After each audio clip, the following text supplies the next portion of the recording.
आप सभी विद्यार्थियों का इस YouTube चैनल राम निराल क्लासेस में स्वागत है। आज हम लोग बात करेंगे एक नए टॉपिक ट्रांसफार्मर की। आज हम लोग जो वीडियो पढ़ेंगे वो ट्रांसफार्मर पढ़ेंगे। काफ़ी इंपॉर्टेंट टॉपिक होता है ये बोर्ड एग्जाम के लिए। इससे क्वेश्चन हमेशा इसके रचना वगैरह या कार्य विधि या सिद्धांत या एनर्जी लॉस कई चीज़ें इसके साथ में पूछी जाती हैं और इससे न्यूमेरिकल भी पूछा जाता है। और ये एक बहुत ही आसान टॉपिक है, अगर ध्यान से आप पढ़ेंगे इसके न्यूमेरिकल भी बहुत सिंपल होते हैं। अगर एक बार इसका कॉन्सेप्ट समझ में आ जाए तो इसका कैसा भी न्यूमेरिकल होगा आप सॉल्व कर लोगे। पिछली बार यानी 2024 की बोर्ड एग्जाम में भी ट्रांसफार्मर क्वेश्चन पूछा गया था। ट्रांसफार्मर का सिद्धांत पूछा गया था और उसके लॉसेस पूछी गई थी, ऊर्जा हानियां पूछी गई थी। तो हम लोग आज की वीडियो में क्या पढ़ेंगे तो ध्यान सुन लीजिएगा। ट्रांसफार्मर क्या है, ट्रांसफार्मर आखिर बनाया क्यों गया, ये होता क्या है, इस डिवाइस का काम क्या होता है, पहली बात। दूसरी बात पढ़ेंगे ट्रांसफार्मर किस सिद्धांत पे काम करता है, इसका प्रिंसिपल क्या है, इसके पीछे की फिजिक्स क्या है, ट्रांसफार्मर कैसे काम करता है, किस सिद्धांत पे आधारित है युक्ति। नेक्स्ट पढ़ेंगे हम ट्रांसफार्मर के टाइप, कितने प्रकार के ट्रांसफार्मर होते हैं और कौन से ट्रांसफार्मर का क्या काम होता है, और दोनों ट्रांसफार्मर जितने भी प्रकार का पढ़ेंगे उनमें डिफरेंस क्या क्या होता है। फिर हम पढ़ेंगे ट्रांसफार्मर संरचना कैसी होती है, बना कैसा होता है, उसको बनाने में कौन कौन सी चीजें यूज की जाती हैं और किसका क्या काम होता है। फिर हम लोग पढ़ेंगे ट्रांसफार्मर की कार्य विधि, ये वर्क कैसे करता है, इसकी वर्किंग प्रणाली कैसी है। फिर हम लोग पढ़ेंगे कि ट्रांसफार्मर एसी धारा पर काम करता है, डीसी पर क्यों काम नहीं करता है, क्या ऐसा होता है। ट्रांसफार्मर सिर्फ और सिर्फ एसी पर काम करता है, डीसी धारा पर कार्य नहीं करता है, क्यों ऐसा होता है, डीसी पर क्यों काम नहीं करता है। फिर हम पढ़ेंगे ट्रांसफार्मर में होने वाली ऊर्जा हानि, लॉसेस क्या होते हैं, और वो लॉसेस जो हैं वो किसकी वजह से होते हैं, किस कारणों से होते हैं। तो ऐसे कुछ चीजें पढ़नी है, काफी कुछ पढ़ना इसके अंदर है और इससे क्वेश्चन जरूर पूछे जाते हैं, इसे ध्यान से पढ़िए। तो आइए स्टार्ट करते हैं वीडियो को। ट्रांसफार्मर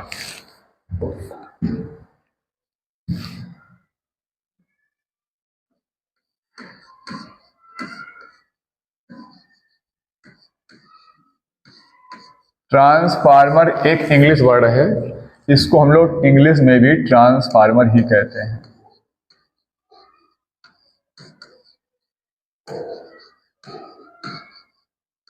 और इसको हिंदी में आप लिखना चाहेंगे तो ट्रांसफार्मर जो हिंदी होती है वो होती है परिणामित।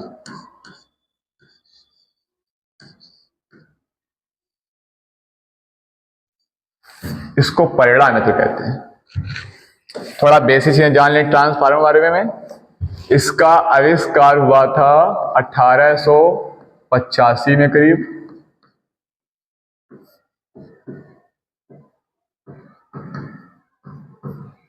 और इसके जो आविष्कारक थे वो थे ऑटो ब्लैथी।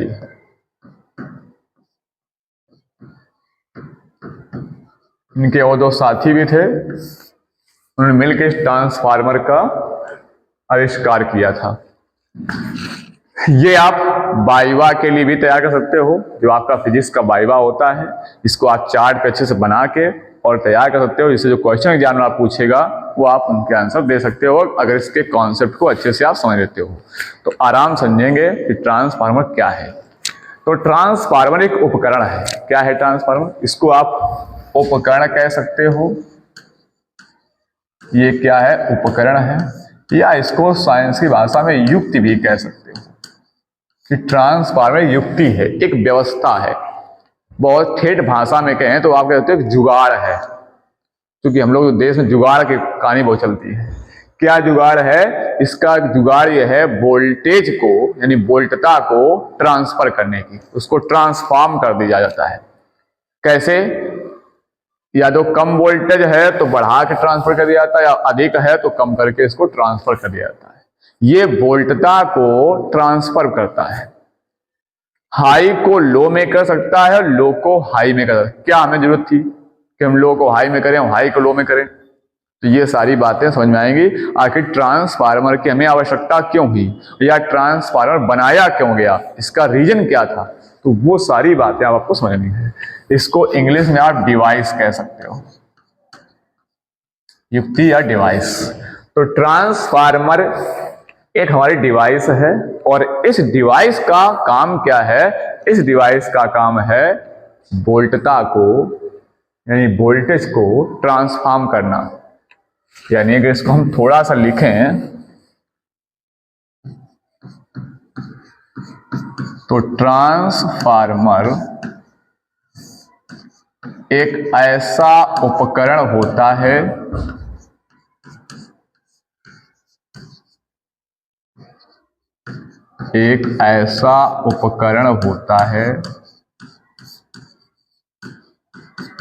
कैसा उपकरण होता है जो निम्न प्रत्यावर्ती वोल्टता को,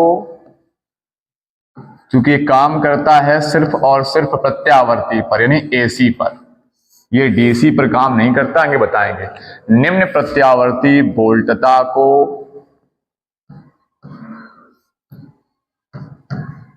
क्या करता है? उच्च प्रत्यावर्ती वोल्टता में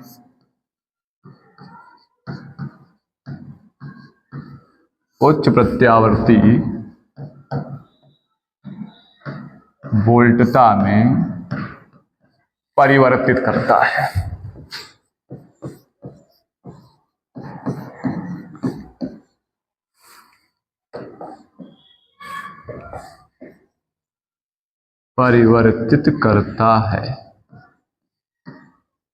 ये है आपके ट्रांसफार्मर का काम। लो वोल्टेज है उसको हाई में कन्वर्ट कर देगा, सिर्फ और सिर्फ एसी को। ये बात याद रखें, क्या? सिर्फ एसी को, डीसी को बिल्कुल नहीं।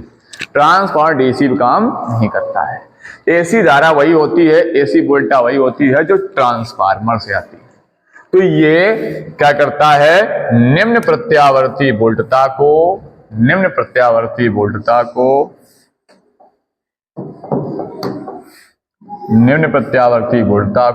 उच्च प्रत्यावर्ती वोल्टता में परिवर्तित करता है। कौन? ट्रांसफार्मर। अच्छा, जरा क्यों करता होगा जरा समझिएगा।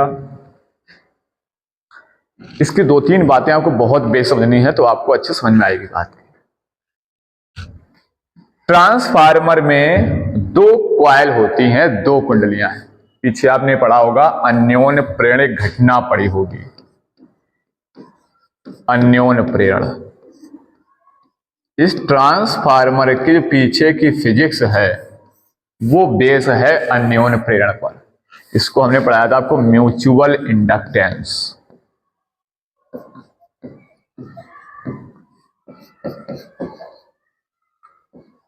ये अगर आपने नहीं पढ़ा है तो आप इसके पिछले चैप्टर में जाइए, चैप्टर नंबर 6 में विद्युत चुम्बकीय प्रेरण। उसमें आपको स्व प्रेरण और अन्योन्य प्रेरण, विद्युत चुम्बकीय प्रेरण सब मिल जाएगा।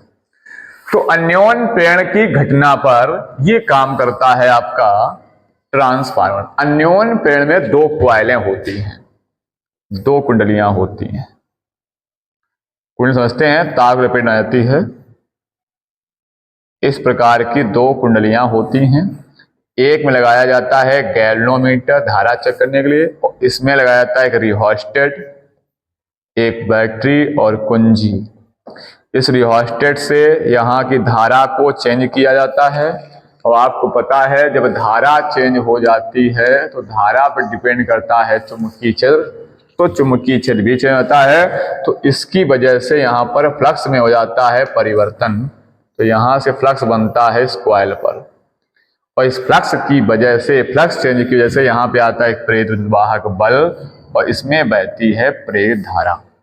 इसमें धारा थी, इसमें ऑटोमेटिक करंट बन जाती है। बस यही घटना अन्योन्य प्रेरण है। बहुत ज्यादा डीपली जाना तो इसको पढ़ के आना है। अभी आपको ये समझना है कि ट्रांसफार्मर में भी 2 कॉइलें होती हैं। जैसे अन्योन्य प्रेरण घटना में 2 कॉइल थी, ऐसे ही यहाँ पे 2 कॉइल होती है। अब जरा मान लीजिएगा जहां से विद्युत उत्पादन हो रहा है, थोड़ा आपको हम समझाते हैं। यहां मान लो विद्युत उत्पादन केंद्र है, जिसको आप पावर हाउस कह सकते हो। विद्युत उत्पादन केंद्र, इस सेंटर से आपको बिजली बनानी है, विद्युत उत्पन्न करनी है, जिसको आप पावर हाउस भी कह सकते हो। अब ये मान लीजिएगा आपका जो विद्युत उत्पादन सेंटर है, इसने सपोज करो सपोज करिए आप कि 240 वोल्ट, वैसे 240 ना लिखे हैं, पूरे भारत में जो सप्लाई वोल्टेज होता है वो आप जानते हो 220 वोल्ट और 50 हर्ट्ज फ्रीक्वेंसी पर होता है। पूरे भारत की सप्लाई नहीं होती है, ये हमारी एसी सप्लाई है पूरे ऑल ओवर इंडिया की 220 वोल्ट 50 हर्ट्ज पर। इस पे आगे बात करेंगे। मान लेते हैं अभी फिलहाल कि इसको 240 वोल्ट यहां पर उत्पन्न किया गया वोल्टेज। अब मान लो इससे 50 किलोमीटर दूर कहीं पर ये वोल्टेज भेजना है हमको। क्या करना है, इस पावर हाउस केंद्र से हमें 50 किलोमीटर की दूरी पर वोल्टेज को भेजना है, इसी वोल्टेज को।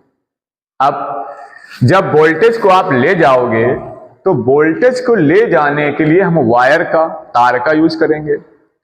और जब तार का यूज करेंगे तो यहां जो पावर जाएगी, तो शक्ति का एक फार्मूला आप पढ़ के आए हो, शक्ति का जो फार्मूला होता है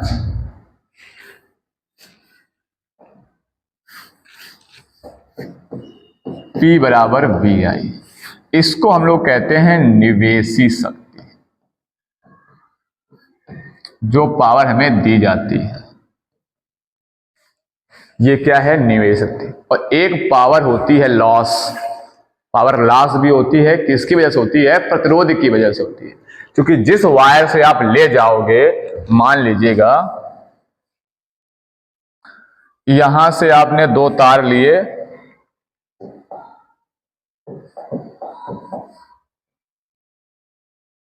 और इन वायरों से आप लेके जा रहे हो,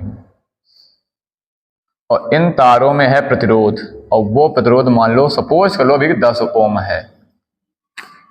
इस 10 ओम का तार प्रतिरोध है, इससे आपको वोल्टेज को ले जाना है, तो इसमें पावर लॉस भी होगी। पावर लॉस निकालते हैं, वो होती है I²R, इस प्रतिरोध की वजह से। इसको हम कहते हैं शक्ति क्षय। जो हमारी शक्ति नष्ट हो रही है, पावर लॉस हो रही है, P बराबर I²R। इससे निकालते हैं व्यय शक्ति, जो पावर लॉस हो गई, इससे निकालते हैं जो पावर निकल रही है, जो पावर दी जा रही है। अब मान लो 240 वोल्ट है और यहां पर करंट अगर मान लो, सपोज कर लीजिएगा कि करंट अगर 10 एम्पियर है, कितनी है, 10 एम्पियर, तो आप समझ सकते हो पावर क्या बन जाएगी, P बराबर VI करके देख लीजिएगा आप। जैसे आप P बराबर VI करेंगे तो यहां V का मान रखेंगे 240 गुणा 10 बराबर 2400 वाट बन जाएगी, लेकिन लॉस नहीं हो जाएगा। देखो यहां पे आकर के जब लॉस निकालना हो I² तो I 10, 10 का स्क्वायर 100, और R का मान 10 यानी 1000 वाट। 1000 वाट लॉस हो गई, बनाए 2400 वाट, लेकिन 1000 वाट लॉस हो गई, पहुंचेगी 1400 वाट। आपने खर्चा किया 2400 वाट के लिए, लेकिन यूज कर पा रहे हो 1000 वाट। अब ये पावर लॉस कम से कम हो, ज्यादा से ज्यादा पावर पहुंचे घरों तक, ये करने के लिए ट्रांसफार्मर बनाया गया। अगर इस पावर लॉस को बचाना चाहते हो तो फिर आप यूज करेंगे ट्रांसफार्मर। इसको पावर लॉस बचाने के लिए एक डिवाइस है आपके पास, ट्रांसफार्मर, जो पावर लॉस को कम करेगी। कैसे करेगी, अब इस कहानी को समझिएगा तो आपको पूरी कहानी समझ में आ जाएगी हो क्या रहा है।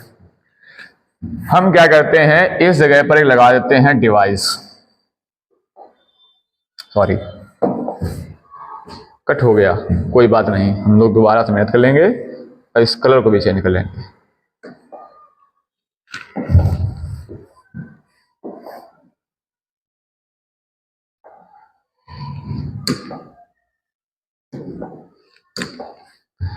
तो बात ये हुई कि जो विद्युत उत्पादन केंद्र है,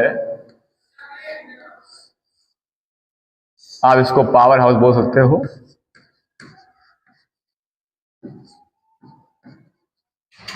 इसने उत्पन्न किया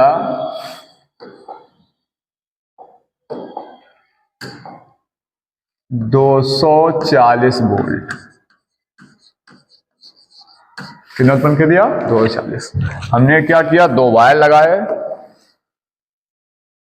लेकिन वायर लगाते ही हमने यहाँ पे लगा दी एक डिवाइस, और वो डिवाइस इस प्रकार की है।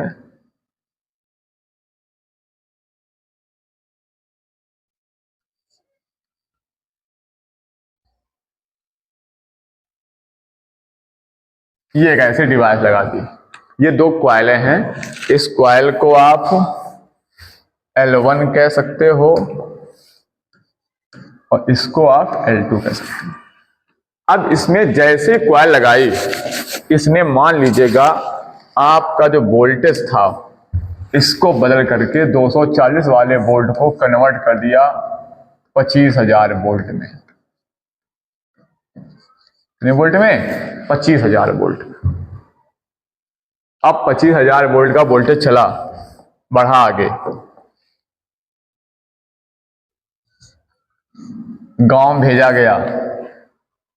जब घरों के पास आया तो सड़कों पे, रोडों पे एक फ्री डिवाइस लगाई गई, और वो डिवाइस भी कुछ ऐसी ही थी।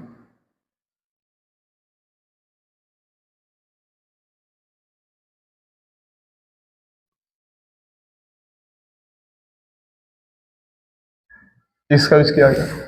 जैसे इसको यूज किया तो अब क्या होता है, जो वोल्टेज आपका 25,000 वोल्ट हो गया था, अब ये फिर कन्वर्ट हो गया 240 वोल्ट में,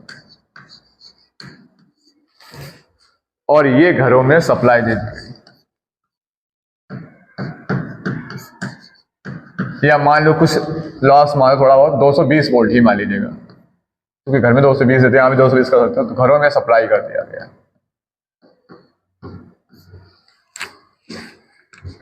यानी इसके भी जो पावर लॉस हुआ वो इसने नहीं होने दिया इस युक्ति ने। इसको हम कहते हैं ट्रांसफार्मर। लेकिन इन दोनों ट्रांसफार्मरों में डिफरेंस है। ये अलग टाइप का ट्रांसफार्मर, ये अलग टाइप का। देखो क्यों अलग टाइप का है? ये लो वोल्टेज ले रहा है और उसको हाई में कन्वर्ट कर रहा है। इसके हिसाब से ये वोल्टेज था लो और इसने इसको कर दिया हाई। इसको देखो, इसने लिया हाई, इसने इसको कर दिया लो। तो एक ट्रांसफार्मर क्या है, जो लो को हाई में कन्वर्ट कर रहा है, और एक वो है जो हाई को लो में कन्वर्ट करता है। इसलिए ट्रांसफार्मर हो गए दो प्रकार के। जो पावर हाउस में ट्रांसफार्मर का है वो लो को हाई में कन्वर्ट करता है, इसलिए इस ट्रांसफार्मर का नाम होता है ऊंचाई ट्रांसफार्मर। इसको हम लोग क्या कहते हैं? ऊंचाई ट्रांसफार्मर, या इंग्लिश में आप इसको कह सकते हो स्टेप अप ट्रांसफार्मर। उसके नाम से ही स्पष्ट हो रहा है, स्टेप अप, जो स्टेप को बढ़ा दे। इसमें है कि ना, लो वोल्टेज आ रहा है, लेकिन दे क्या रहा है, हाई करके दे रहा है, तो स्टेप को अप कर रहा है, स्टेप को बढ़ा दे रहा है। आएगा लो ट्रांसफार्मर, देगा हाई। इसमें आया 240 वोल्ट, इसको दिया कि नहीं, 25,000 वोल्ट कर दिया, तो ये लो वोल्टेज को हाई में कन्वर्ट करता है। इसको या देखिए, इसमें आ रहा है हाई वोल्टेज, 25,000 तो हाई वोल्टेज है, और ये इसको कन्वर्ट कर रहा है 220 या 240 वोल्ट में। यानी ये ट्रांसफार्मर बना, ये कहलाएगा आपका अपचाई ट्रांसफार्मर। क्या बोला जाएगा इसको? अपचाई ट्रांसफार्मर। इसको हम लोग कहेंगे स्टेप डाउन ट्रांसफार्मर।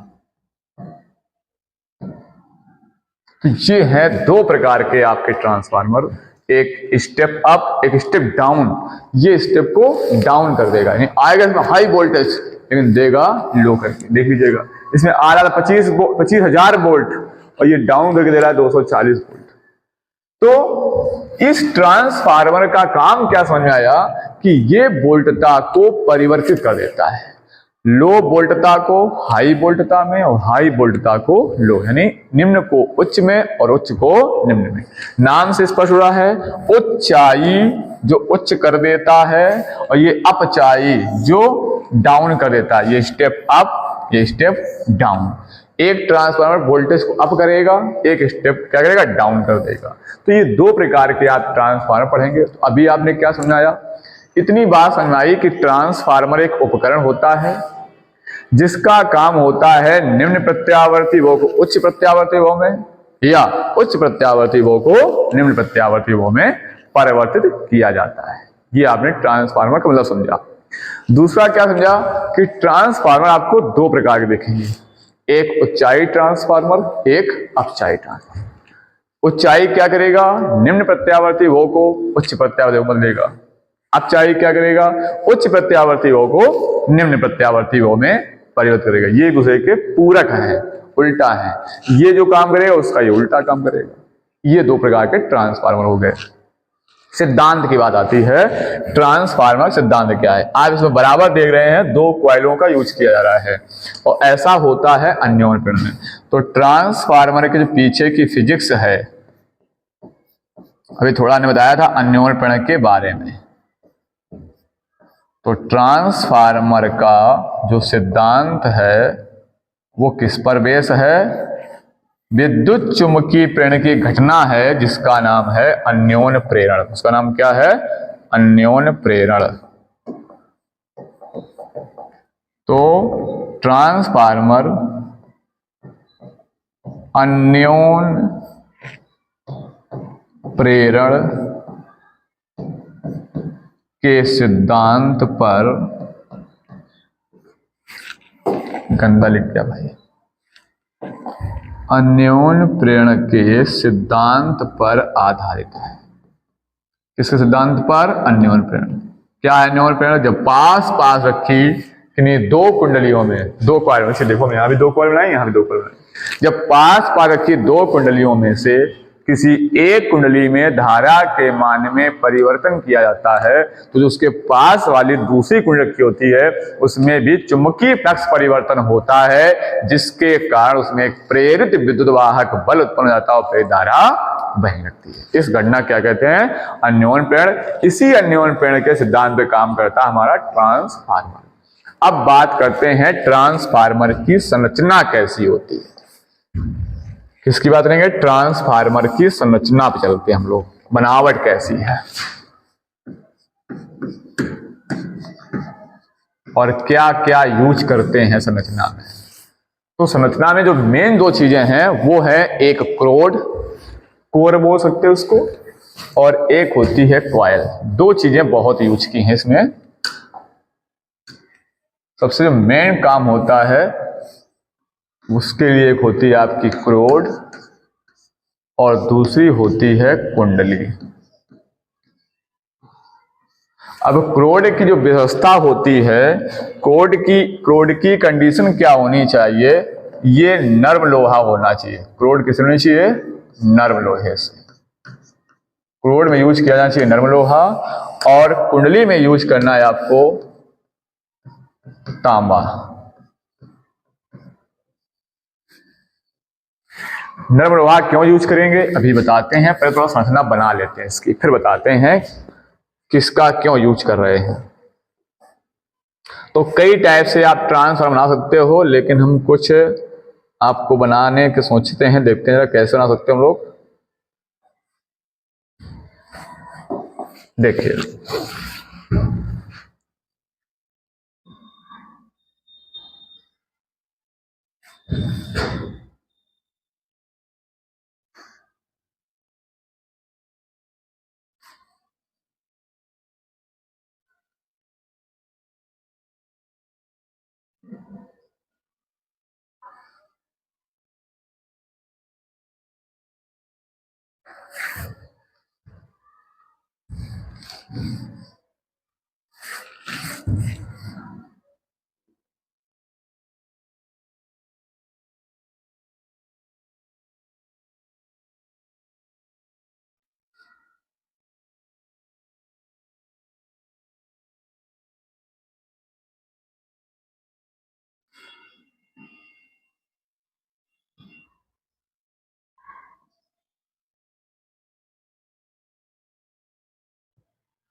इस प्रकार से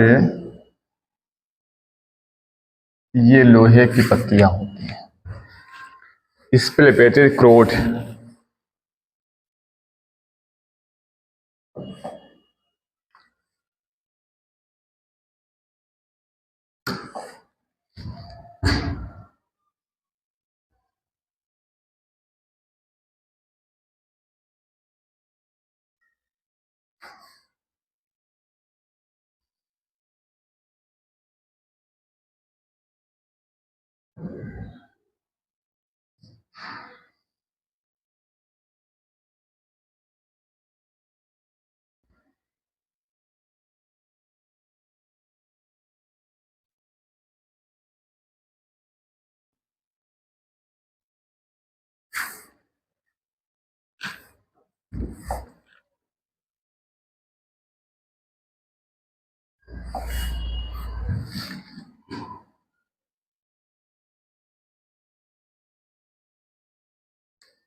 ये होती हैं नर्म लोहे की पत्तियां। नर्म लोहा रखने से फायदा क्या होता है? जो फ्लक्स का क्षण है वो कम हो जाता है। जितना एक कॉइल पर फ्लक्स उत्पन्न होगा दूसरे कॉइल पर उतना ही फ्लक्स जाएगा।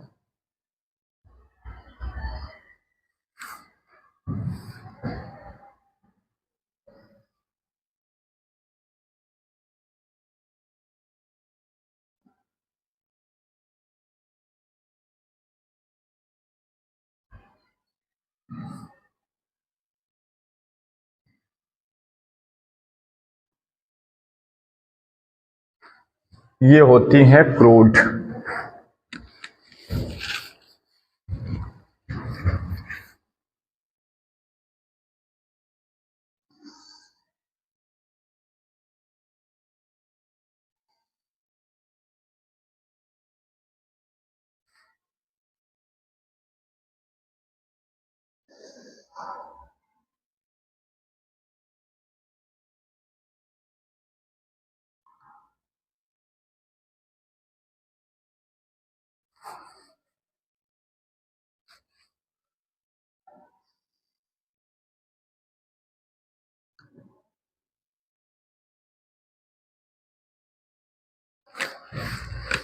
ये हो गए नर्म लोहे की पत्तियां। इसको हम लोग क्रोड बोलते हैं। क्या बोलते हैं? क्रोड। ये कच्चा लोहा होता है।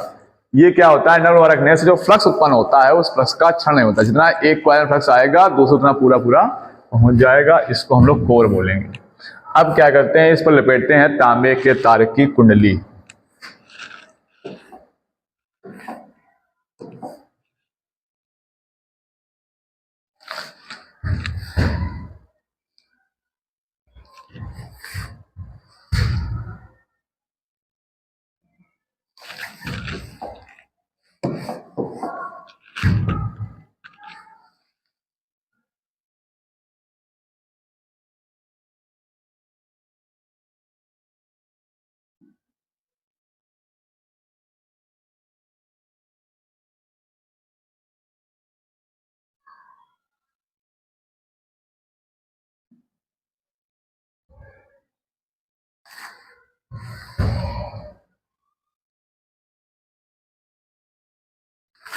ये हो गई प्राथमिक कॉइल, प्राथमिक कुंडली इसको बोलते हैं। मेन जो सप्लाई होती है मुख्य प्रवाह धारा स्रोत, उसको हम प्राथमिक कुंडली से ही जोड़ते हैं।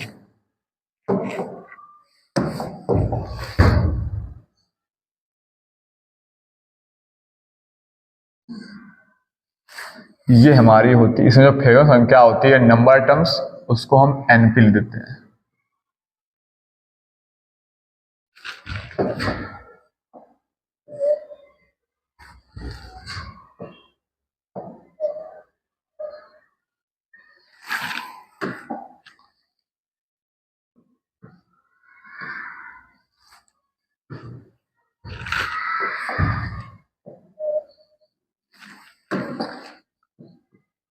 ये हमारी है प्राथमिक कुंडली।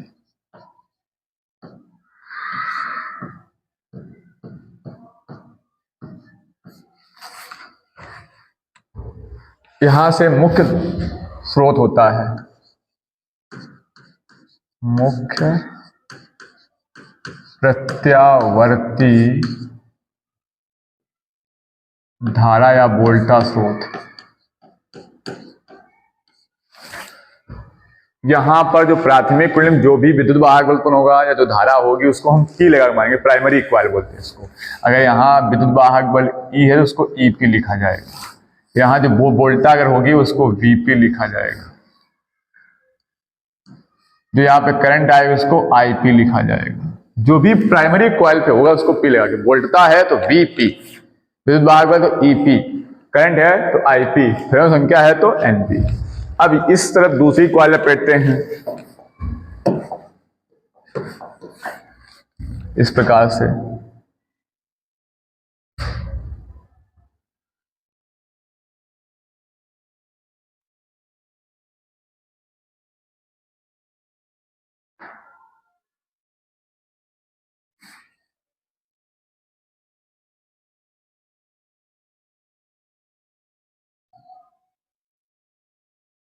यहां हमें मिलता है आउटपुट।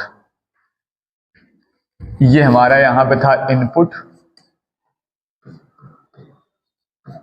और यहां हमारा होगा आउटपुट।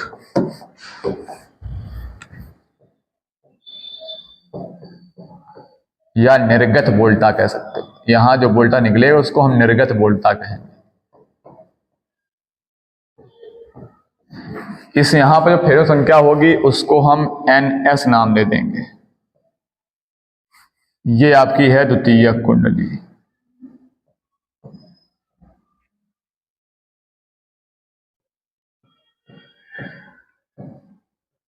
ये हमारी होगी द्वितीयक कुंडली और इसमें जो भी चीज होगी वो S लगा के मानी जाएगी, क्योंकि सेकेंडरी कॉइल बोलेंगे इसको। ये प्राइमरी कॉइल है तो इसमें सबको P लिखा गया, VP, NP, IP, EP। और ये हमारी सेकेंडरी कॉइल है, इसको हम S लगा के लिखेंगे। फेरो संख्या है तो NS, विभवांतर या वोल्टा है तो VS, विद्युत वाहक बल है वो ES, जो धारा होगी वो IS। यहां जो पावर होती है प्राइमरी में, उस पावर को हम लोग लिख देते हैं यहाँ पे PN, क्या लिख देंगे PN, इनपुट पावर। और यहां जो पावर मिलेगी आपको इसको हम बोलेंगे P आउट, निर्गत शक्ति, P आउट। तो ये है हमारा ट्रांसफार्मर, इसको हम लोग कहते हैं क्रोड या कोर बोल सकते हो इसमें। ये नरम लोहे की पत्तियों, इसका मेन काम होता है ट्रांसफार्मर में क्रोड और कुंडली का। ये नरम लोहे की पत्तियों की क्रोड होती हैं। अब इसमें कुछ प्रश्न बनते हैं जो एग्जामिनर भी आपसे पूछ सकता है और आपको जानकारी होनी चाहिए कि जो नरम लोहे की पत्तियां हैं इनको एक के ऊपर एक रख करके पृथक रखा गया है, एक के ऊपर एक रखा गया है। अगर हम चाहें तो नरम लोहे का पूरा गुटका रख दें, लेकिन ऐसा नहीं किया गया है। पत्तियों को अलग अलग करके रखा गया है, पृथक अलग अलग, और इनको एक वार्निश से जोड़ दिया जाता है। तो पत्तियों को पृथक रखने का कारण क्या था कि जब इसमें धारा प्रवाहित होगी, चुंबकीय फ्लक्स में परिवर्तन होगा, तो आप पीछे पड़ के आए हैं भंवर धाराएं, एडी करंट। ये भंवर धाराएं बहुत ही हार्ड होती हैं। अगर ये उत्पन्न हो जाएंगी तो ट्रांसफार्मर को जला देंगे या एनर्जी लॉस बहुत कर देंगे, ऊर्जा हानि बहुत ज्यादा हो जाएगी।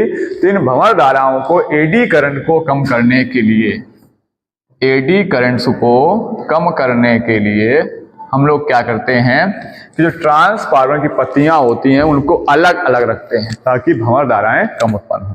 तो एक क्वेश्चन यहां बना कि पत्तियों को पृथक क्यों रखा था। पहला क्वेश्चन क्या था, जो पत्तियां थी नरम लोहे की, जो नरम लोहे की पत्तियां थी, ये नरम लोहे क्यों थी, क्योंकि जो चुंबकीय फ्लक्स उत्पन्न होगा, जितना एक कॉइल पर फ्लक्स आएगा दूसरी कॉइल पर उतना ही पूरा का पूरा फ्लक्स एब्जॉर्ब कर लिया जाएगा। कोई फ्लक्स का क्षरण नहीं हो पाता है नरम लोहे की वजह से।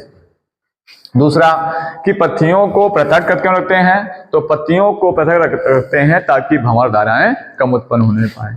अब क्या करते हैं, एक तांबे का तार लेते हैं और उस तांबे के तार को इस जो कोड है इसके एक सिरे पर दूसरा तार लपेटते हैं, दूसरे से दूसरा तार लपेटते हैं। मतलब दो टाइप के तार यहाँ पे होते हैं, एक तार होता है मोटा और एक तार होता है पतला। अगर हमें वोल्टेज को लो से हाई करना है तो आप पढ़ चुके हैं फैराडे के नियम से। फैराडे ने कहा था अगर आपका फ्लक्स जो विद्युत वाहक उत्पन्न होगा, प्रेरित विद्युत वाहक बल, ये डिपेंड करता है -N/d∅/dt। चुंबकीय फ्लक्स परिवर्तन की दर कितने समय में कितना फ्लक्स चेंज हुआ, और n मतलब नंबर ऑफ टर्म्स। अगर ये चीज मान लो सेम हो गई दोनों कॉइलों में, नरम लोहे में ये विशेषता होती है, दोनों d∅/dt सेम रहेगा। अगर n चेंज हो गया, अगर n ज्यादा हो गया तो E ज्यादा हो जाएगा, क्योंकि E इज प्रोपोर्शनल क्या है, n है। n क्या है, नंबर ऑफ टर्म्स, फेरों की संख्या। जिस कॉइल में फेरे ज्यादा रखोगे वहां पर विद्युत वाहक बल इंड्यूस ईएमएफ अधिक होगा, और जहां ये फेरो संख्या कम होगी वहां पर विद्युत वाहक बल कम होगा। तो अगर हमें लो वोल्टेज को हाई में कन्वर्ट करना हो तो जहां लो वोल्टेज चाहिए तो वहां पे हमें क्या करना है, n को कम करना पड़ेगा, फेरों को कम करना पड़ेगा, और जहां पर हाई चाहिए होगा वहां पर फेरों को बढ़ाना होगा। तो हम क्या करते हैं, अगर लो को हाई बना देंगे जैसे कुछ चाय वाला, तो उसमें क्या करेंगे, एक सिरे पर फेरे, पहले वाले सिरे पर फेरे कम कर देंगे, नंबर टर्न्स कम हो गए तो क्या होगा, वोल्टेज लो हो जाएगा, और दूसरे वाले सिरे पर नंबर टर्न्स बढ़ा देंगे तो वहां का वोल्टेज हाई हो जाएगा। ये अभी जब ऊंचाई और अच्छाई पढ़ाएंगे तो आपको अच्छा समझ में आ जाएंगे। अभी आप कितना समझ लीजिएगा कि जो क्रोड होती है उसके ऊपर एक सिरे पर तांबे का मोटा तार लपेटा आता है कम फेरों वाला, और दूसरी ओर पतला तार लपेटा आता है अधिक फेरों वाला। इनको प्राथमिक और द्वितीयक कुंडली कहा जाता है। तो ये रचना में क्या समझा आपने कि इसमें नर्म लोहे की पत्तियों को पृथक एक के ऊपर एक रख करके एक लौह क्रोड बनाई जाती है। इस क्रोड के एक सिरे पर तांबे के तार के मोटे और दूसरे सिरे पर पतले तार के अधिक फेरों वाली कुंडली लपेटी जाती हैं। उन कुंडलियों को प्राथमिक और द्वितीय कुंडली कहते हैं। इनमें फेरों संख्या को एनपी और एनएस कह देते हैं। तो ये आपकी हो गई इस ट्रांसफार्मर की संरचना। और भी कई टाइप के आप ट्रांस बना सकते हो, गोली ट्रांसफार्मर बना सकते हो, ठीक है, सिलेंडर आकार में वही बनते हैं। कोर टाइप, ई टाइप, सेल टाइप, कई प्रकार के ट्रांसफार्मर बन जाते हैं। फिलहाल अब इसके आगे हम लोग पढ़ेंगे ट्रांसफार्मर की वर्किंग, ट्रांसफार्मर काम कैसे करता है, ट्रांसफार्मर क्रियाविधि कैसे ये एक कॉइल में विद्युत वाहक बुलाता धारा आती है दूसरे पर पहुंच जाती है। तो इसके लिए आपको पता होगा अन्योन्य प्रेरण का सिद्धांत, जो कि आपने पीछे पढ़ रखा है। उसी सिद्धांत के आधार पर हम इसको आगे फिर कवर करेंगे ट्रांसफार्मर की कार्यविधि को। तो अगली हेडिंग क्या हम रहेगी, ट्रांसफार्मर की कार्यविधि। अब हम लोग देखें से कार्यविधि क्या होती है, वर्किंग कैसे कार्य करेगा ट्रांसफार्मर। आइए जरा समझते हैं इसको, थोड़ा सा देखिए। सबसे जो मेन सप्लाई देते हैं हम, मुख्य धारा स्रोत, वो जो होते हैं प्राथमिक कॉइल पर। आप जरा समझिए, जब हम ट्रांसफार्मर बना रहे थे तो ये तो थी हमारी कोर,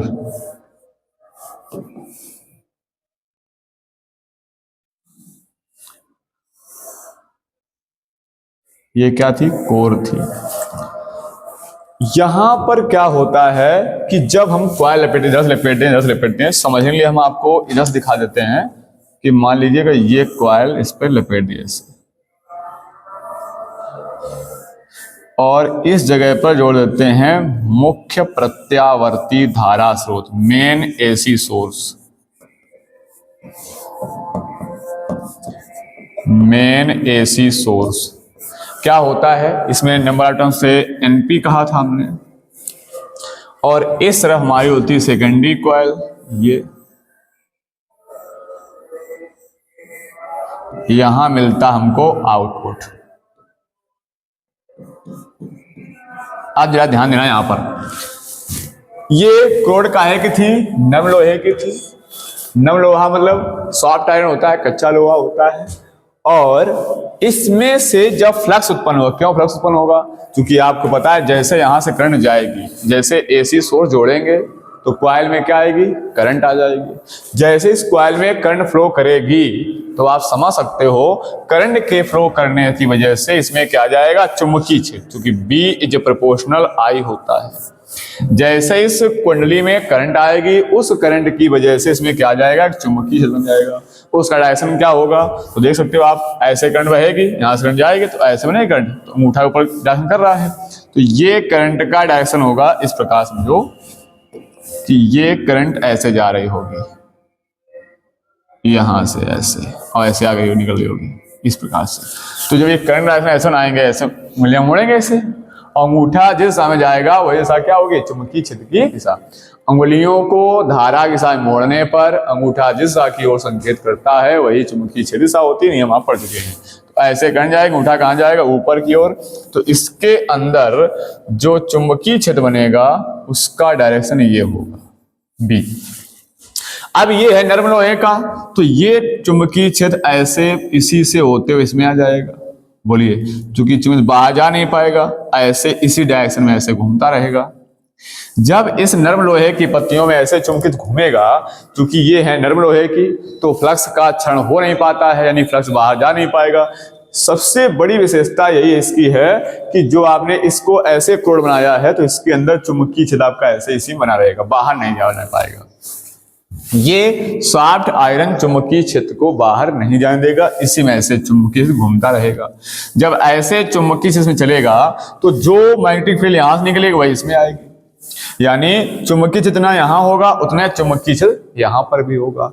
अब चुंबकीय क्षेत्र से बन जाता है फ्लक्स, आप पढ़ चुके हैं, फाई बराबर बी ए कॉस थीटा होता है। जब चुंबकीय क्षेत्र रेखाएं गुजरेंगे तो फ्लक्स बन जाएगा।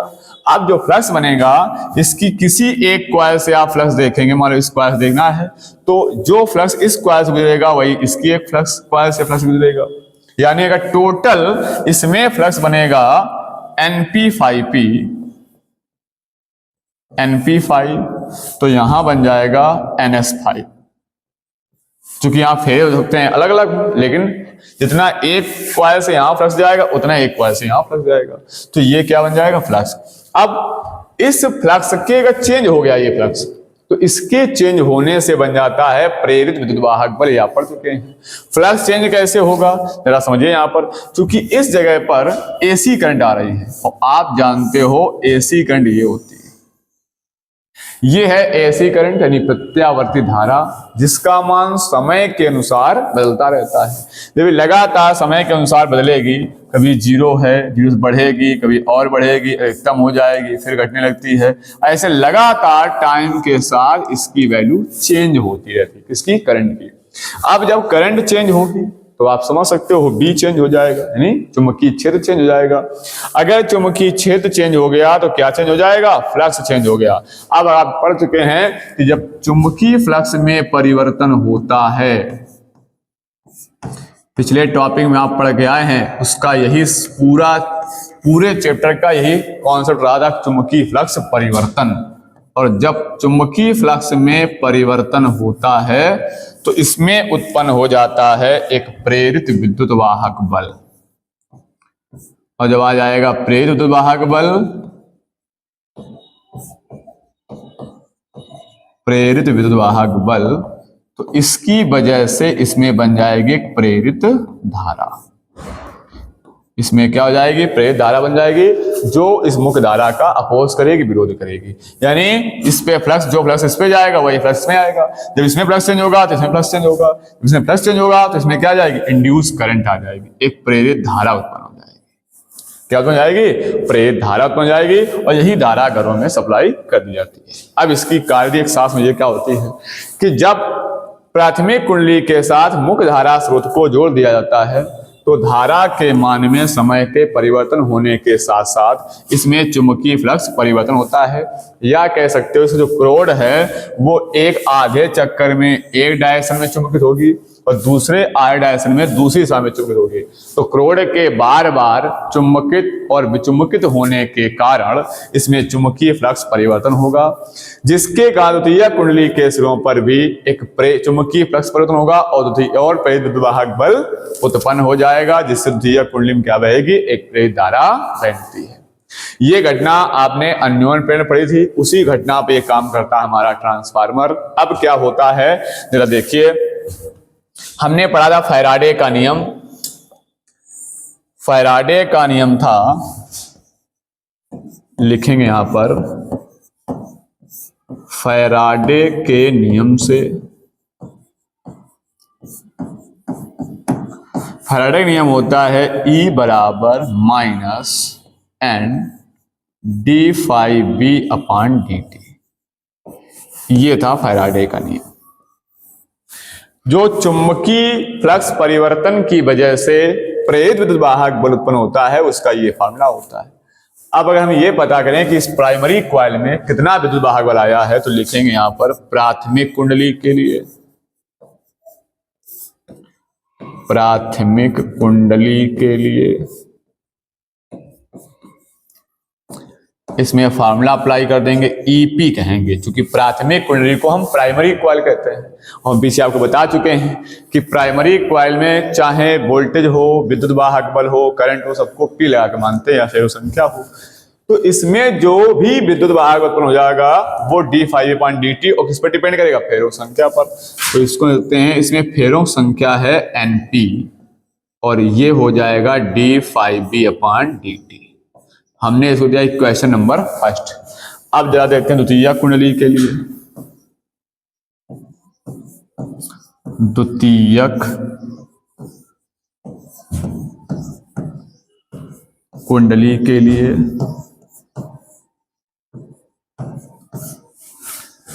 इसको हम लिख सकते हैं ES बराबर माइनस क्यों लगाते हैं? चूंकि प्रेरित विद्युतवाहक बल हो या प्रेरित धारा हो, लेनिन ने कहा था जिस कारण उत्पन्न होती है उसी कारण का विरोध करती है। सेकेंडरी कॉइल में जो फ्लक्स है उसमें फेरो संख्या NS है कॉइल में, और यहां भी फ्लक्स में क्या हो जाएगा? d∅b/dt।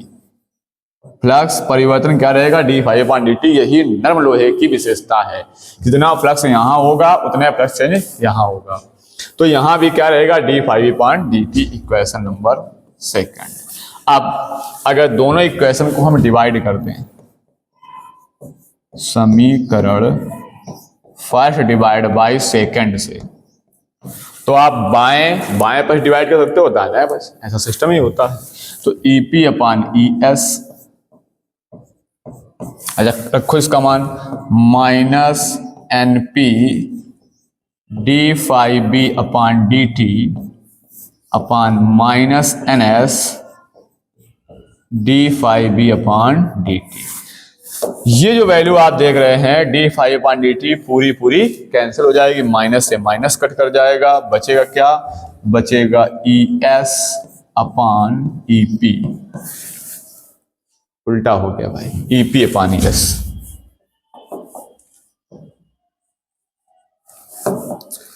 EP/ES, जब EP/ES किया तो क्या बचेगा? NP/NS। ये एक आपको फार्मूला मिल गया, वेरी वेरी इंपॉर्टेंट फार्मूला।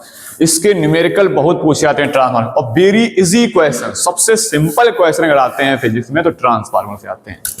और इसमें फार्मूला भी बड़ा सिंपल, EP/ES बराबर NP/NS। अगर इसको हम ऐसे भी लिख दें तो भी सही होगा कि ES/EP बराबर NS/NP। ये बात ये कह रहा है कि जहां नंबर ऑफ टर्म्स जैसे होंगे वैसे वहां पर EMF उत्पन्न होगा। Number of terms come, EMF come, number of terms ज्यादा, EMF ज्यादा। ये बात भी की थी। ये फार्मूला आप याद रखिए, ES/EP बराबर NS/NP। Very very useful formula. Transformer के न्यूमेरिकल इसी से सॉल्व होंगे। अगर यहां विभवांतर के पदों में इसको ले जाएंगे तो सकते हैं VS/VP। कुछ लोग सोच रहे हो धारा के लिए हो जाएगा IS/IP, बिल्कुल नहीं होगा। धारा के लिए ये कॉन्सेप्ट चेंज होगा। कैसे चेंज होगा बताते हैं भी।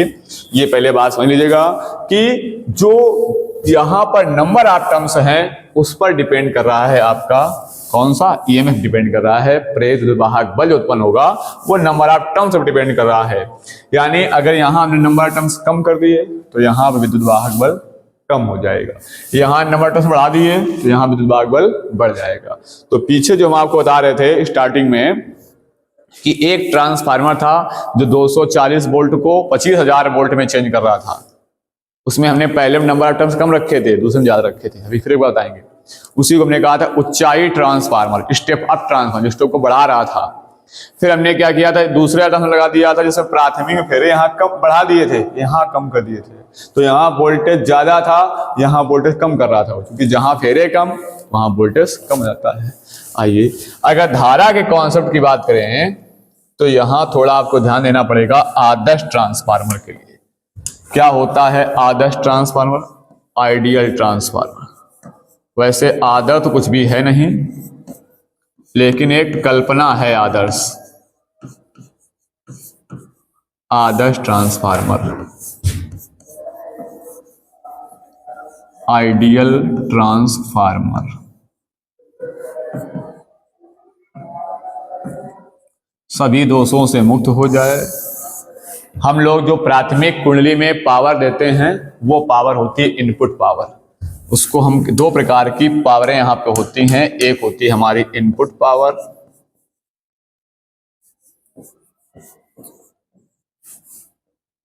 इनपुट पावर, या इसको बोल सकते हो आप निवेशी शक्ति।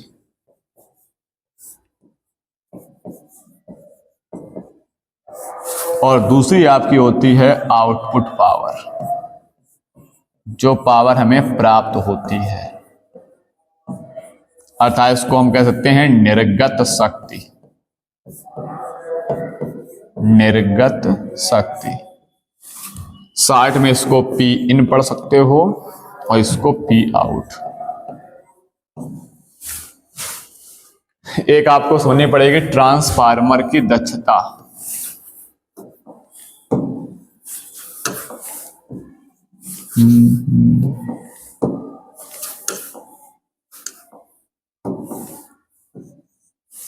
अरे भाई बदल जाओ।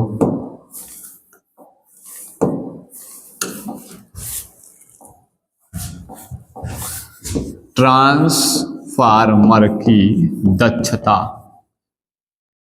दक्षता का मतलब क्या होता है? इफिशियंसी होती है।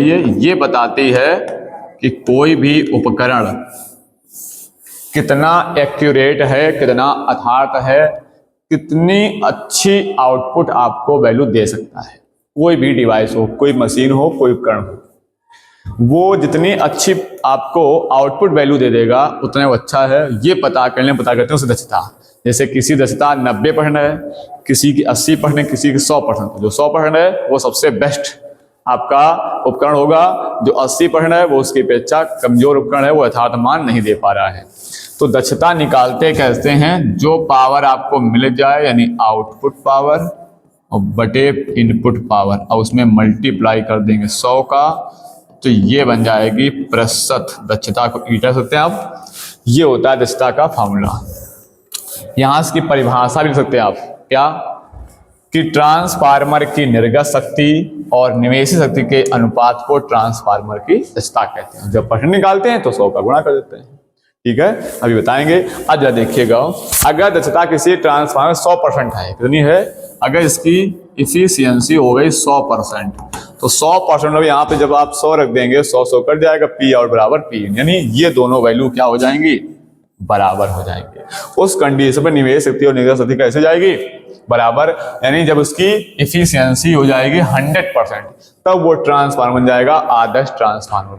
तो आदर्श ट्रांसफार्मर एक ऐसा ट्रांसफार्मर होता है जिसकी दक्षता 100% होती है, जिसकी दक्षता 100% होती है। तो आप परिभाषा लिखेंगे आदर्श ट्रांसफार्मर क्या, कि ऐसा ट्रांसफार्मर जिसकी दक्षता 100% होती है आदर्श ट्रांसफार्मर कहलाता है, और इसकी निवेशित शक्ति और निर्गत शक्ति आपस में बराबर होती है। आप देखिएगा, जब पी इन बराबर पी आउट कर दिया हमने, तो शक्ति का फॉर्मूला होता है P बराबर वी आई।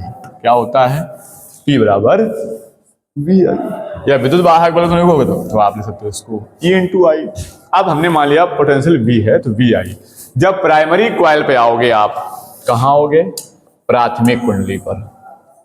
इस कॉइल पर जब आओगे तो यहां पर जो पावर वोल्टेज होगा वो Vp होगा, और करंट होगी वो Ip होगी। जब यहां पहुंचोगे तो यहां का पोटेंशियल Vs हो जाएगा, और करंट यहाँ पे क्या हो जाएगा? Is, क्योंकि सेकेंडरी कॉइल है। जब यहां रखने आओगे वैल्यू को, तो आप देख लीजिएगा, इस जगह लिखते हैं फार्मूला P बराबर वी आई, लेकिन प्राथमिक है तो प्राथमिक का पोटेंशियल Vp और करंट हो जाएगी Ip। यहां आप देखेंगे तो ये हो जाएगा Vs into I S. Formula वही है V इंटू आई, लेकिन सेकेंडरी से आउट हो रहा है तो Vs इंटू आई एस। अब जरा देखो ध्यान से, अगर ये Vs लिखा है, ये Vp हम बटे में इसके ले आए, तो ये Is के बटे आ जाएगा, तो क्या हो जाएगा? Ip upon Is। ये बात आपको समझनी है कि Vs अपान Vp क्या बन जाएगा? Ip बटे Is। तो यहां जो फॉर्मूला था ये वाला, Vs बटे Vp को हम कह सकते हैं Ip बटे Is। ये बराबर हो जाएगा Ip अपान Is। बस इतना फार्मूला आप सीख जाते हो तो ट्रांसफार्मर का न्यूमेरिकल आप सॉल्व कर सकते हो। क्या फार्मूला है? ES अपान EP बराबर होगा NS बटे NP के, ये बराबर होगा VS बटे VP के, ये बराबर होगा IP बटे IS के। क्लियर? इतनी बात अगर सीख लेते हैं तो ट्रांसफार्मर का न्यूमेरिकल आसान हो जाएगा। अब हम लोग पढ़ते हैं ट्रांसफार्मर का परिणमन अनुपात। ये क्या होता है जरा समझिए। ट्रांसफार्मर का परिणमन अनुपात,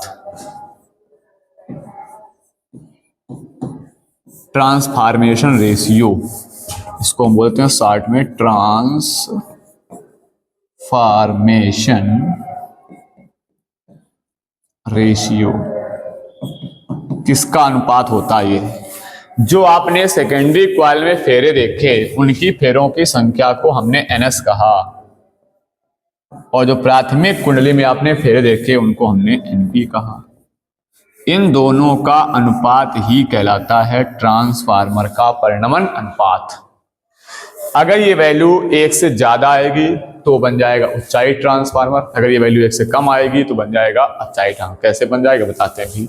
ns क्या है, यहां जरा इंडिकेट कर दें, ये है द्वितीयक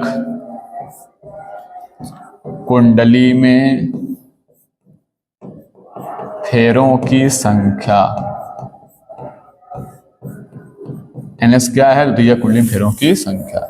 ये हो जाएगी प्राथमिक कुंडली में फेरों की संख्या।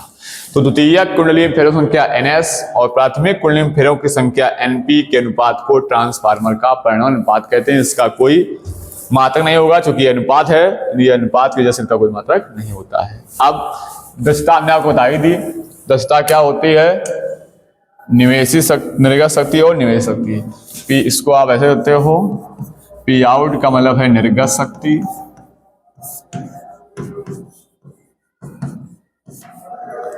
और पी इन का मतलब है निवेशी शक्ति।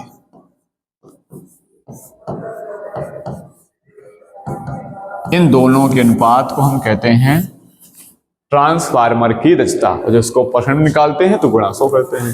ट्रांसफार्मर से निर्गत शक्ति और निवेश शक्ति के अनुपात को ट्रांसफार्मर की दक्षता कहते हैं। जितनी ज्यादा दक्षता आएगी उतना ही वो ट्रांसफार्मर एक्यूरेट होगा, यथार्थ होगा, ज्यादा मतलब इनपुट पावर की अपेक्षा अच्छी आउटपुट पावर आपको दे देगा। आइए आगे देखते हैं।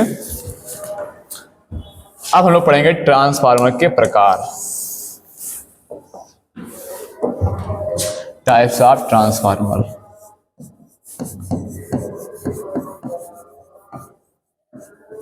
ट्रांसफार्मर के प्रकार।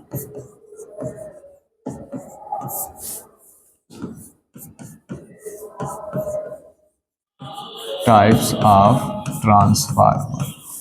तो दो प्रकार के होते हैं ट्रांसफार्मर। एक अपना होता है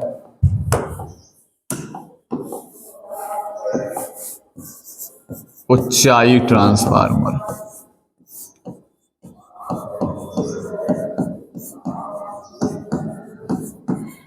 थोड़ी चर्चा इसके पीछे भी की थी हमने, अब यहां थोड़ा विस्तार से। इसको कहते हैं स्टेप अप ट्रांसफार्मर।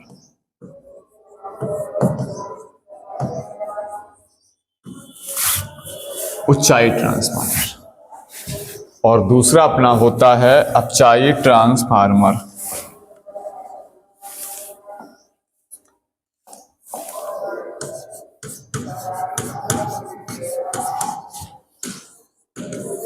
दूसरा है अपचाई ट्रांसफार्मर। इसको हम लोग कहते हैं इंग्लिश में स्टेप डाउन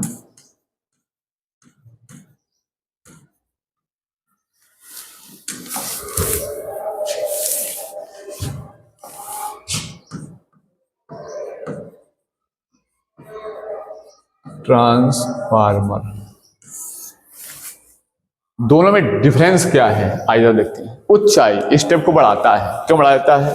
जब इसको बनाया जाता है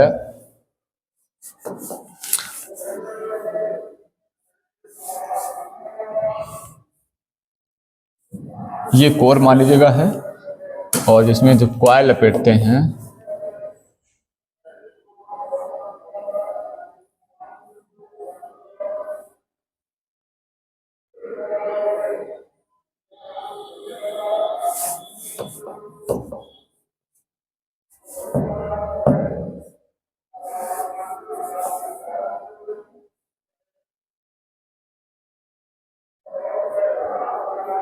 चलिए, ये हमारी होगी प्राइमरी कॉइल। यहां से मेन एसी से जोड़ते हैं।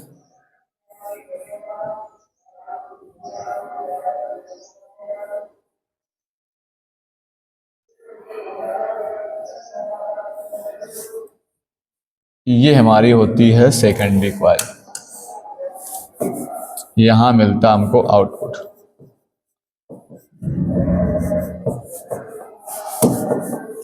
ये होता है NP और ये होता है NS।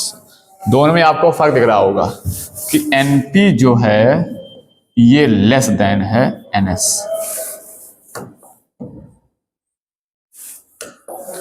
NP is less than NS। अगर प्राथमिक में फेरे कम है तो यहाँ जो वोल्टेज होगा या विद्युत वाहक बल कह सकते हो, यानी कि जो EP होगा उस EP का मान कम होगा और यहाँ ES ज्यादा हो जाएगा। ये कन्वर्ट कर रहा होगा लो को हाई में, इसलिए इसका नाम है स्टेप अप। स्टेप को बढ़ा रहा है, इसमें आ रहा है पोटेंशियल कम, देगा जाएगा, क्योंकि यहाँ फेरे ज्यादा। यहाँ मोटा तार कम फेरे पेरते हैं और यहाँ तांबे का पतला तार करके ज्यादा फेरे करते हैं। जब फेरे ज्यादा हो जाएंगे तो इस जगह EMF बढ़ जाएगा। ये क्या करता है, ये निम्न प्रत्यावर्ती विभव को, निम्न प्रत्यावर्ती विभव या वोल्टता को उच्च प्रत्यावर्ती विभव में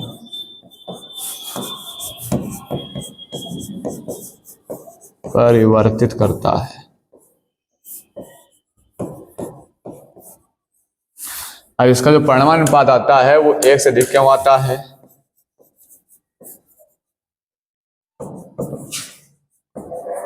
चूंकि परिमाणानुपात का फॉर्मूला है R बराबर NS बटे NP। अब आप देख सकते हैं कि इसमें NS ज्यादा है, यहीं देख लीजिएगा, इसी में 3 3 6 2 8, इसी के साथ देख लो, इसमें NS ना है 8, NP ना 3 2 5, डिवाइड कर दो 1 5 1 5 3 6 5 6 30, 1.6 1 ज्यादा आ रहा है। तो अगर परिमाणानुपात 1 से ज्यादा आता है तो वो कैसा होगा, अपचाई ट्रांसफॉर्म होगा। आप जरा देख लो अपचाई ट्रांसफॉर्म, इसमें क्या होता है, इसमें जो क्रोड होती है, इस क्रोड के एक सिरे पर हम तांबे के, ऊपरी वाले सिरे पर पतले तार के,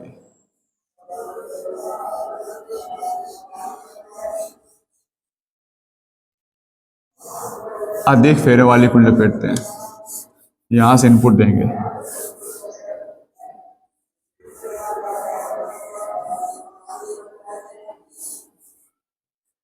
ये हमारा आउटपुट होगा, यहां से इनपुट हो रहा है,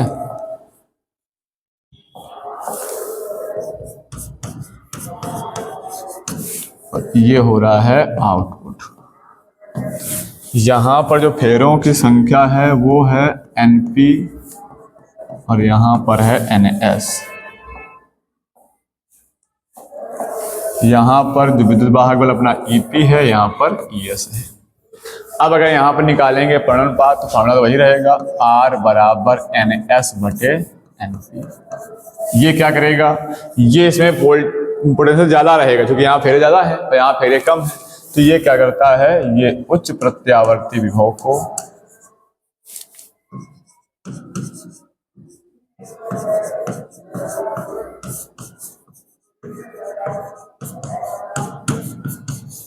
कहाँ चेंज करता है, निम्न प्रत्यावर्ती विभव में।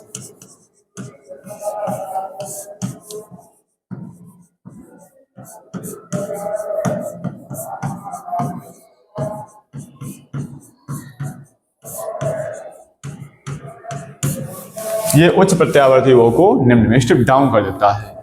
और यहाँ जो परिमाणानुपात आता है वो हमेशा NS ज्यादा रहेगा, क्योंकि NS कम रहेगा, इज लेस देन NP।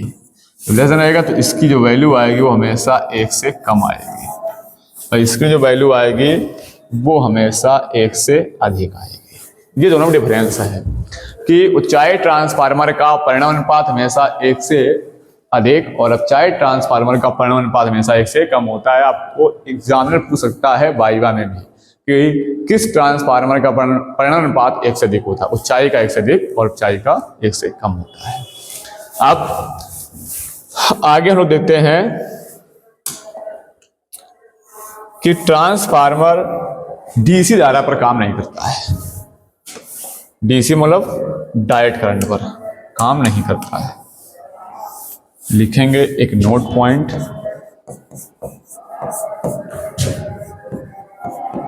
कि ट्रांसफार्मर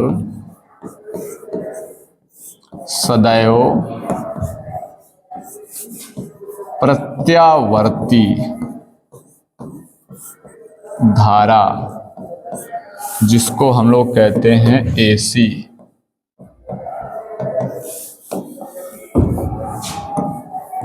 पर कार्य करता है। किस पर कार्य करता है? सिर्फ और सिर्फ AC पर। यह डिस्ट धारा, डिस्ट धारा में समझ गए कि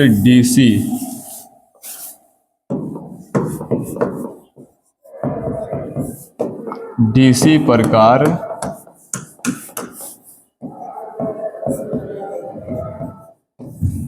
नहीं करता है। क्यों नहीं करता है? क्या कारण है?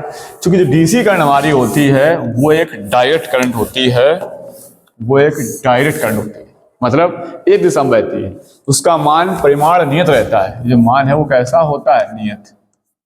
ये मान नियत रहेगा तो धारा का मान चेंज ही नहीं होगा, और जब धारा का मान चेंज नहीं होगा तो चुंबकीय क्षेत्र चेंज नहीं होगा। चुंबकीय क्षेत्र के चेंज ना होने की वजह से जो आपका फ्लक्स परिवर्तन हुआ था, सारा खेल चुंबकीय फ्लक्स के परिवर्तन पर डिपेंड था। सारा जो कॉन्सेप्ट था वो चुंबकीय फ्लक्स के परिवर्तन पर था। अगर चुंबकीय फ्लक्स में परिवर्तन नहीं होगा, यहाँ पर चुंबकीय फ्लक्स में परिवर्तन ना हुआ तो प्रेरित विद्युत नहीं उत्पन्न होगा, ना प्रेरित धारा बनेगी। इसलिए ट्रांसफार्मर हमारा सिर्फ और सिर्फ AC पर ही काम करता है, क्योंकि उसमें विद्युत चुंबकीय प्रेरण घटना DC में नहीं होती, इसलिए DC धारा पर काम नहीं करता है। तो ये बात आपको समझ में आई होगी। अब आगे हम लोग चलते हैं, यहां लिख देते थोड़ा सा, क्योंकि DC धारा में विद्युत चुम्बकीय प्रेरण की घटना नहीं होती है। विद्युत चुम्बकीय प्रेरण की घटना नहीं होती है। ये बात समझ आई होगी। अब ट्रांसफार्मर में हानियां कौन कौन सी होती है, ये भी इंपॉर्टेंट चीज अक्सर पूछी जाती है।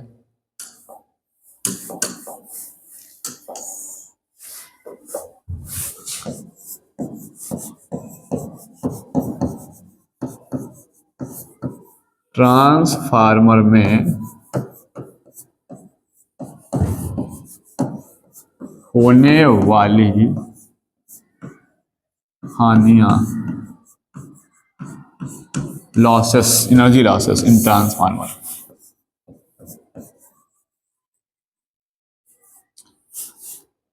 Energy losses in transformer. देखिए, ट्रांसफार्मर कई प्रकार की हानियां होती हैं। सबसे पहली हानि होती है ताम्र हानि। ये क्या होती है? जब आपने ट्रांसफार्मर बनाया तो उसमें जो कॉइल यूज की, कुंडली यूज की, वो तांबे के तार की यूज की। अब तांबे का तार है, उसमें लंबाई है, तो तार में होता है डिस्टेंस, प्रतिरोध होता है, पढ़ चुके हैं। जब प्रतिरोध कहीं होगा तो प्रतिरोध की वजह से कुछ ना कुछ एनर्जी लॉस जरूर आती है, क्योंकि प्रतिरोध क्या करता है? ऊष्मा उत्पन्न करता है, और उस ऊष्मा की वजह से उसमें क्या होती है? धारा उत्पन्न हो जाती। धारा, ऊष्मा की वजह से धारा बहेगी तो उसमें हीट बन जाएगी, उस ऊष्मा की वजह से एनर्जी लॉस होती है। तो आप ताम्र हानि सकते हो। जो कुंडली है, कुंडली में क्या है? प्रतिरोध है, और प्रतिरोध के कारण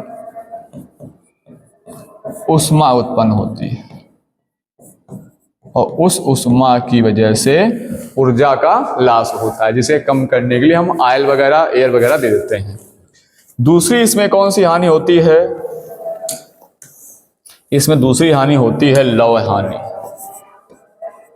कौन सी हानि होती है? लौह हानि। लोहे की, जो हमारा कोर था ट्रांसफार्मर का कोर, वो सॉफ्ट आयरन लोहे का था, अब उस नर्म लोहे की वजह से उसमें भी कुछ ऊष्मा उत्पन्न होती है, क्योंकि बार बार क्रोड जो होगी चुंबकित और विचुंबकित होगी। क्रोड के चुंबकित तथा विचुंबकित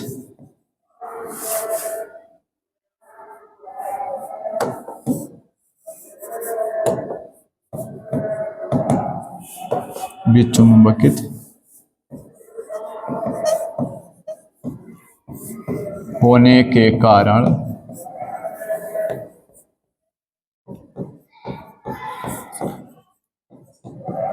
ऊष्मा उत्पन्न होती है, जिसके कारण इसमें क्या होती है, ऊर्जा का लाश होता है। तीसरी इसमें हानि है भंवर धारा हानि।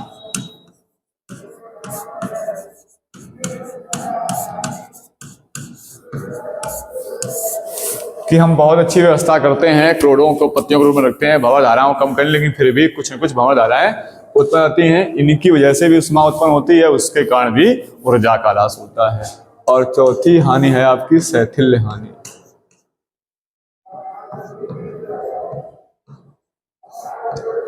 शैथिल्य हानि ये क्या होती है, जो फ्लक्स का कुछ क्षरण होता है, जो उसके अंदर फ्लक्स उत्पन्न होता है, उस फ्लक्स के कुछ न कुछ क्षरण हो जाने की वजह से ये शैथिल्य हानि आती है। तो ये है कुछ ट्रांसफार्मर होने वाली हानियां। ट्रांसफार्मर का मेन उद्देश्य था पोटेंशियल को बढ़ा के रखना। पोटेंशियल बढ़ा के रखेंगे, धारा को भले ही कम कर लें, लेकिन पोटेंशियल हमारा बढ़ता रहे ताकि एनर्जी लॉस ना होने पाए। इस वजह से पोटेंशियल बढ़ाया कैसे जाए, इसलिए हम यूज करते हैं ट्रांसफार्मर का। तो ट्रांसफार्मर मेन काम था पोटेंशियल को, वोल्टता को चेंज करना, ट्रांसफॉर्म करना। और जब पोटेंशियल को बढ़ा के रखेंगे तो एनर्जी लॉस कम रहेगी, एनर्जी का लॉस नहीं होगा, क्योंकि जो विद्युत हम बेचते हैं वो पावर हाउस काफी दूर दूर होते हैं और दूर दूर तक करंट को भेजा जाता है। तो एनर्जी रास्ते में लॉस ना हो जाए, एनर्जी लॉस ना होने के कारण हमने यूज किया था ट्रांसफार्मर का।